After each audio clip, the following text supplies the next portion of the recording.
तर मंडळी, तुम्ही हॉटेलची बिर्याणी तर नेहमीच खाता, तर चला आज आपण घरी झटपट अशी बिर्याणी बनवूया. त्यासाठी मी अर्धा किलो चिकन घेतलं आहे, 3 वाट्या तांदूळ घेतले आहे, एक उभा चिरलेला कांदा घेतला आहे, एक मोठा चिरून घेतला आहे आणि टमाटर घेतला आहे एक एक उभा चिरलेला कांदा आणि टमाटर छान असं फ्राय करून घ्यायचे. फ्राय झाल्यानंतर मिक्सरला लावून घ्यायचे, प्युरी बनवून घ्यायची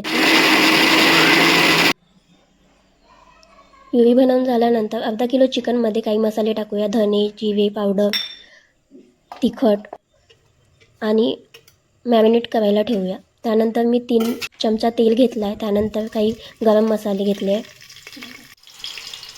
त्यानंतर उभा चिरलेला कांदा आणि 2 हिरव्या मिरच्या घेतल्या आहे. कांदा छान असा लालसर भाजून झाल्यानंतर त्यानंतर टमाटर आणि कांद्याची प्युरी टाकून द्यायची. त्यानंतर मी खोबरं आणि लसूण याचा मसाला घेतला आहे. त्यानंतर आपण मॅरिनेट झालेलं चिकन टाकूया.